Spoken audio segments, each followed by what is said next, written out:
Hello, viewers of Spell, and today we'll be explaining hyperdrives, or essentially their equivalents in, like, Halo. Now, first up, I would just like to mention there will be 3 parts to this, first off, but which aren't technically parts 1, 2, and 3. It's more like explaining faster than light travel. And there's going to be 3 separate videos on it. Maybe 4. Don't know. Another thing is, next week we'll be busy, so I'm sorry if these don't get out as quickly as I would have hoped, but I do know after next week I should be able to put out more. So first off, let's explain it, and so, essentially what a hyperdrive will do in Star Wars, Stargate, and I think in Halo, I am not completely sure. It's one of those things, fast and light travel, either will get explained or just shrugged at. But they all deal with going into another dimension and kind of like popping out another thing. It's usually takes the place of hyperspace in all of these 3 series.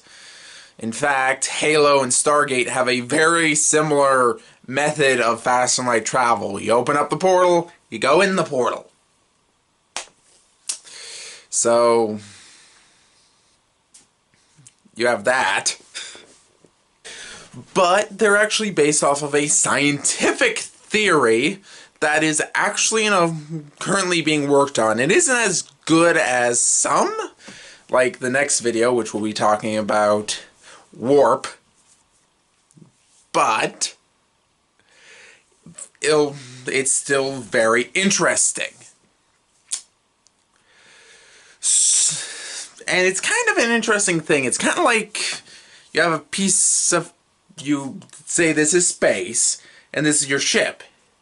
And you need to go across here, but instead you kind of dip down and go right through. That's the best I could probably explain it. So the way each hyperdrive works is a little different and time consuming and whatnot.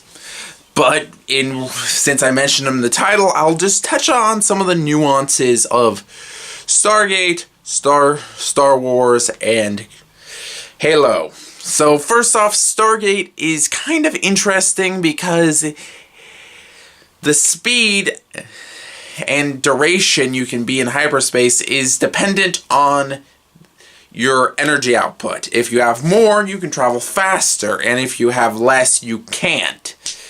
This is part of the reason why they can travel from one galaxy to the other in a matter of weeks.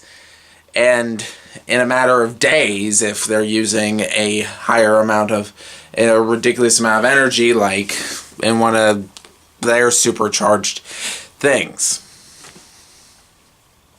Now what Star Wars does is it creates a portal into hyperspace and not a physical one, like they just kind of like zip away, and I guess it kind of like engulfs the ship, is my guess. It's one of those things.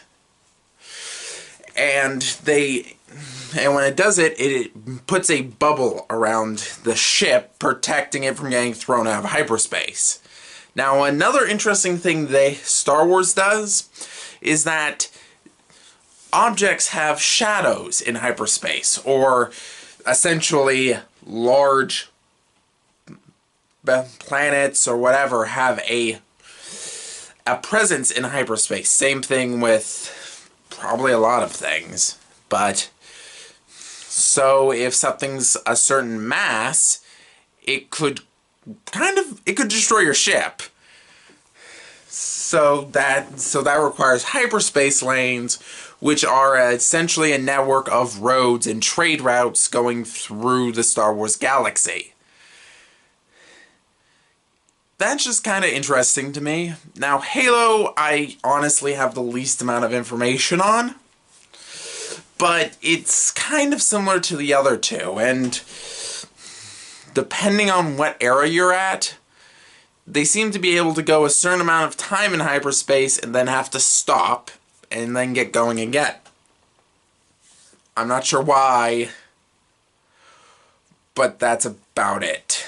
Sorry for not more information on Halo. I just kind of came up short. So, yeah. So if you like this video, please like, share, and subscribe, and I'll see you around the channel.